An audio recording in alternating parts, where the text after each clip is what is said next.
আপনি প্রায় শুরু থেকেই প্রতিটা পদক্ষেপের পরের ফলের দিকে আপনি খুবই কঠোর সমালোচনা করছেন, দায়ী করছেন যেটা আসলে দায় তাদের দেয়ার থেকে আগের সরকারের বা বর্তমানে যে চলটা চলে আসছে গত 30, 35, 50 বছরে তার জন্য দায়ী করা যায়। আপনি আসলে রেগে আছেন কিনা, খুব ক্ষুব্ধ আছেন কিনা এই সরকারের উপর, ডক্টর ইউনূস সরকারের উপর স্পেশালি? আচ্ছা, ধরেন আমি একটা আপনাকে এক্সাম্পল দিয়ে বোঝাই।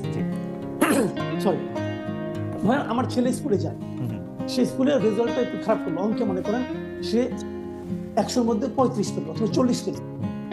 আরো অনেকের ছেলে কিন্তু এর চেয়েও কম পেয়েছে। আমি কার উপর বেশি রাখবো? আমার ছেলের উপরে। যাকে আমি বেশি ভালোবাসি, যার উপর আমার বেশি প্রত্যাশা, তার উপর কি আমি ক্ষুব্ধ হব না? হব তো।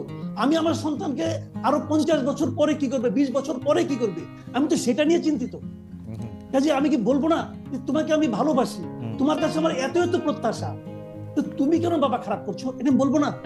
কিন্তু কামাল ভাই, আমি আপনাকে বটম লাইনটা বলি, আমি ডক্টর ইউনূস সরকারকে নিঃশর্তভাবে ভালোবাসি। প্রথম দিনও ভালোবাসি, আজকেও ভালোবাসি। কারণটা কেন? তাদের চেহারা খুব ভালো এই জন্য না, তাদেরকে আমি ভালোবাসি এই কারণে যে আমি মনে করি যে এত বছর পরে এই দেশের মানুষ একটা সুযোগ পেয়েছে যে নিজের মতো করে একটা দেশ গড়ার, নিজের মতো করে একটা নিয়ম তৈরি করার, যে নিয়ম থাকলে পরে আরেকজন স্বৈরাচারীর জন্ম এই দেশে হবে না। আমি এই প্রত্যাশার থেকে তাদেরকে ভালোবাসি। তো যখন আমি দেখবো যে তারা ভালো করছে না অথবা ভালোর দিকে যেতে পারছে না, হয়তো বলুন পরীক্ষা যখন হয়নি, হ্যাঁ হয়নি, আমি যখন দেখছি আমার ছেলেটা অঙ্ক প্র্যাকটিস না করে গেম খেলছে, তার উপর আমি ক্ষুব্ধ হবো না? হবো। তুমি তো অঙ্কে খারাপ করতেছো, কিন্তু সেই জায়গাটা কিন্তু কামাল ভাই আপনার কাছে কি মনে হয়, কামাল ভাই আপনার কাছে মনে হয় সতর্ক করার চেষ্টা করেছি, কামাল ভাই আমি বলার চেষ্টা করেছি আপনারা যেভাবে যাচ্ছেন ভালো হচ্ছে না, এবং আমি যেগুলো বলেছি আপনি মিলিয়ে নেন, সবগুলি সত্য হয়েছে। আমি বলেছি কিন্তু ওনাদেরকে, এবং আমি আজকেও বলবো কিছু কথা, আপনি মিলিয়ে নেন। যেমন আজকে আমি একটা কথা বলে রাখি, যেমন আমি দ্রব্যমূল্য নিয়ে বলেছি, শুরু থেকে বলেছি এটা আপনাদের ভোগাবে এবং ভুগিয়েছে। তারা সেই পদক্ষেপগুলি নিয়েছে কখন? যখন নাকি তাদের পুরো জিনিসটা নিয়ে মানুষের মধ্যে হইচই শুরু হয়ে গেছে তখন। এবং আমি আজকে একটা কথা বলি আপনাকে, এই যে আমাদের সড়কগুলি আছে, বর্ষাকাল কিন্তু এখনো চলছে, সড়কগুলি কিন্তু ভাঙা। দেখেন আগের যে সড়ক ছিল, আগের সরকার কি করতো, এমন ভাবে সড়ক মেরামত করতো যাতে নাকি 1 বছরের একটু আগেই ভেঙে যায়। তারা এমন ভাবে মেরামত করতো, টাকা নিতে অনেক, চুরিচামারি করতো, কিন্তু অনেক চুরিচামারি হচ্ছে জায়গায়। তাদের এই মেরামত গুলি অল্প অল্প করতে যাতে নাকি প্রতি বছরে রিপেয়ার করতে হয়, আর তাদের বিপুল লাভ হয়। এবং সড়কগুলি কিন্তু যখন ভাঙবে, আমি এখন থেকে সতর্ক করছি, সড়কগুলো আপনারা ঠিক করেন। দেখবেন যদি ঠিক না করে আর 3 থেকে 4 মাস আপনি হাইওয়েতে চলতে পারবেন না। এখন এটা আমি বলবো না। কামাল ভাই, সড়কের ব্যাপারটা আসার আগে আমি একটু দ্রব্যমূল্য নিয়ে কথা বলি। আপনি দীর্ঘকাল গণমাধ্যমের শীর্ষ পদে কাজ করেছেন, এখনো কাজ করছেন নানা রকম ভাবে। আমি দ্রব্যমূল্যের ব্যাপারটা ফর শিওর জানি। আপনি যখন বলবেন যে দ্রব্যমূল্য বাড়ছে বা দ্রব্যমূল্য নিয়ে আপনি কথা বলবেন, এটা আরেক ধাপ বাড়ে।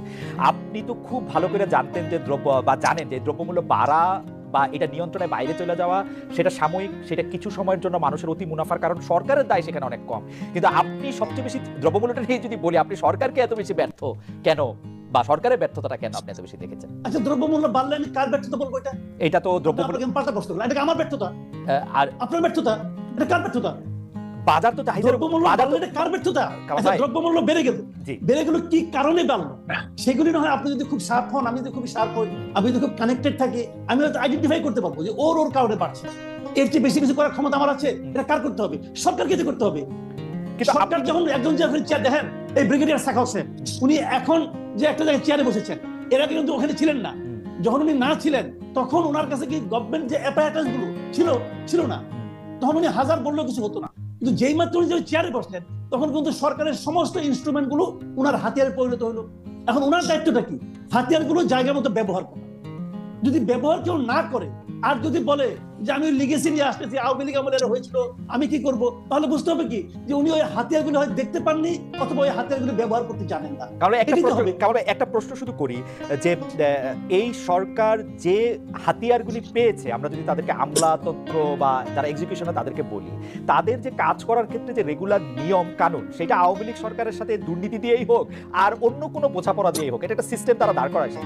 এখন এই সরকার আইসা তো সেই হাতিয়ারগুলি ব্যবহার করতেছে, যেটা নানাভাবে দুর্নীতির মরিচা পড়া, অন্যায়ের ঝামা দিয়ে ভোতা হয়ে যাওয়া, সেগুলি তারা কিভাবে আর ব্যবহার করবে? মানে আমি জানতে চাইছি আসলে, মানে এটা আমি আপনাকে বলি যে সেগুলি তারা ব্যবহার করছে কেন? তাদেরকে সেগুলি কি ব্যবহার করার জন্য আমরা তাদের হাতে পায়ে ধরছিলাম যে ভাই আপনি এই আমলাকে নিয়ে এই কাজ করেন? বলছিলাম কেন ওনারা ওই আমলাকে নিয়ে কাজ করছেন? কেন ওনারা ওই সচিবকে নিয়ে কাজ করছেন? আমি একটা কথা আপনাকে বলি, শুনেন। 4 অগাস্ট হয়তো মানে 12টা 1টা 2টা বন্ধ হয় না এই পর্যন্ত বাংলাদেশের কোনো একজন সচিব শারীরিকভাবে, মানসিকভাবে, আর্থিকভাবে অথবা আধ্যাত্মিকভাবে শেখ হাসিনার পতন চেয়েছিল? চাইনি। বরং যারা তাদের সমস্ত কিছু দিয়ে শেখ হাসিনার গভর্নমেন্ট টিকে থাকুক সেটা চেয়েছিল। 5 তারিখে সবাই এই গণঅভ্যুত্থানের মাধ্যমে আসা নতুন সরকারের পক্ষে হয়ে গেল। 8 তারিখে শপথ নিল, তারা সবাই ডক্টর ইউনূসের লোক হয়ে গেল, ব্রিগেডিয়ার সাখাওয়াতের লোক হয়ে গেল। ওনারা তাই মনে করছেন কেন? কেন তারা ব্যবস্থা নিলেন না? এখন যদি উনি বলেন যে ওনাদের রেখে যাওয়া ইনস্ট্রুমেন্টে আমি কিভাবে কাজ করব, তার মানে কি ওই ইনস্ট্রুমেন্টগুলো তো আপনাকে রাখছেন আপনাদের কাছে। আপনি বলবেন কি হতে পারত? আমি আপনাকে বলি না যে পুরো আমলা আপনি শেষ করে দেন, আমি বলি না। আমি এটা বলি যে যারা নাকি অ্যাক্টিং সচিব ছিলেন যারা, তাদেরকে আপনাদের উচিত ছিল প্রথম 1 সপ্তাহের মধ্যে সরাই দেওয়া। সরাই দিলে কি হইতো? পুরো আমলাতন্ত্র, পুরো ব্যুরোক্রেসির মধ্যে একটা মেসেজ যাইতো। কারণ একটা জিনিস আপনি মানবেন, আপনি দীর্ঘদিন নিজের সাংবাদিকতা করছেন, মানবেন যে জয়েন্ট সেক্রেটারি, এডিশনাল সেক্রেটারি পর্যন্ত প্রতিভা দেওয়া হওয়া যায়, কিন্তু সেক্রেটারি হতে হলে তাকে অবশ্যই সেই গভর্নমেন্টের সঙ্গে পলিটিক্যালি ইনভলভ থাকতে হয়। সেই গভর্নমেন্টের সমস্ত সেক্রেটারি নিয়োগ হয় রাজনৈতিক ভাবে। আমি একটু বোঝার রাজনৈতিক ভাবে নিয়োগকৃত সেক্রেটারিতে সরাই দিতেন ভাই, এতে কোনো দেশের ক্ষতি হতো না।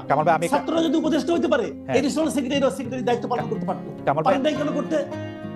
কারণ আপনারা ওই সিস্টেমকে টিকে রাখতে চাইছেন। এখন চাইয়া নিয়ে পরে যদি বলেন যে আমার হাত পা বাঁধা, আমি কি করব? না, আপনার কাছে সত্যি মনে অন্য একটা জায়গা থেকে বলি, আপনার কাছে সত্যি মনে যে সিস্টেমটা টিকে রাখতে চাইছে এই অন্তর্বর্তীকালীন সরকার? ধরেন 80 জন সচিবের বাদ দেওয়াটা কি প্র্যাকটিক্যাল ছিল? মানে প্রথমে আইসা প্র্যাকটিক্যাল ছিল, কিন্তু এই সরকারের পক্ষে উপলব্ধি করা কঠিন ছিল। কেন ছিল? কারণ এই সরকারের মধ্যে অনেকগুলি সচিব ছিল। এই সরকার সচিব নির্ভর সরকার ছিল, এবং বয়স্ক সচিব সবাই, রিটায়ার্ড সচিব ছিল অনেকগুলো। তারাই প্রভাব বিস্তার করেছেন। এবং তারা এবং যখন একজন লোক বয়স্ক হয়ে যান, তিনি কিন্তু পরিবর্তনকে ভয় পান। আমরা একদিকে আমলা, আবার একদিকে বয়স্ক, পারবেন না তো কিছু করতে। কামাল ভাই খুব চমৎকার করে বলছেন, কামাল ভাই খুবই চমৎকার করে বলছেন। আমি আজকে আরো অনেকগুলি বিষয় আছে, সেজন্য আমি এইটা এখানে রাখলাম, কিন্তু আমার অনেক শুনতে ইচ্ছা করছে আরো। ব্রিগেডিয়ার জেনারেল সাখাওয়াত, আপনি কি একটু বলবেন? কামাল ভাই একটা একদম স্পেসিফিক কথা বলেছেন যে আপনারা আসলে এই যে অজুহাতগুলি এগুলি রাখতেই চাইছিলেন, গত সরকারের এই মাথার উপর চেপে বসা থাকা সিন্দাবাদের ভূতের মতো লোকদেরকে আপনারা রাখতেই চাইছিলেন। এটা কি ঠিক? আমি কি আমার কথা বলবো? আপনি যদি সার্বিকভাবে বলতেন, আপনার কথা তো নিশ্চয়ই বলবেন। সার্বিকভাবে ব্যাপার হচ্ছে যে কামাল সাহেব যে কথাগুলো বলেছেন তার মধ্যে অনেকটা সত্যতা আছে, নাই আমি বলবো না। কিন্তু আপনি নিজেই বলেছেন যে 80 জন বা 85 জন সচিবকে একসাথে চড়ানো ডিফিকাল্ট ছিল। এখন কিন্তু ক্রমান্বয়ে দেখবেন যে পরিবর্তন হচ্ছে। সে পরিবর্তনটার কারণে কিছুটা অ্যাডমিনিস্ট্রেশনের মধ্যে একটু কি বলবো, মানে আনইজিনেস আছে, বিকজ নোবডি নোজ কে কখন যাবে। আমি বলি আপনাকে, আমার কথাই ধরুন, আমি স্বরাষ্ট্র মন্ত্রণালয়ে যিনি ছিলেন, যিনি 3 দিন ছিলেন, তারপরে কিন্তু চলে গেলেন, এখন তিনি জেলে আছেন। তারপরে আমার যখন নৌ মন্ত্রণালয়ে আসি, নৌ মন্ত্রণালয় খুব একটা ভাইটাল মিনিস্ট্রি, এখানে সবাই বললো যে একজন সেক্রেটারি আছেন, তিনি অত্যন্ত তুখোড় এবং ভালো কাজের লোক। বাট আমি যখন তার সম্বন্ধে জানতে পারলাম যে উনি যখন সমস্ত সচিবদের নেতা ছিলেন, তখন ওনার কিছু কর্মকাণ্ড ওয়াজ নট একজন সচিবের মতো ছিল না, মানে নিউট্রাল লোকের মতো ছিল না। তো উনি নিজে, তারপর উনি কিন্তু ওএসডি হয়ে গেছে। তারপরে আরেকজন আসলে আমি নিজেও জানতাম না, আমার এই সংস্থা থেকে একজন হলো ভালো ভালো। আমরা যদি নাম্বারের কথা আসি, কারণ মাসুদ কামাল ভাই স্পেসিফিক 80 জনের কথা, মানে সচিবদের কথা বলেছেন। আমি জানি 80 জন সচিব পর্যায়ের কর্মকর্তা বা পদমর্যাদা রয়েছেন, 1-2 জন বেশি টেশি হতে পারে। আপনার কাছে কি মনে হয় কত % সচিব এখনো পদে রয়েছেন? আমি এক্স্যাক্টলি জানবো না, কারণ আমি জানি যে আমাদের যে উপদেষ্টারা আছেন তাদের বেশিরভাগই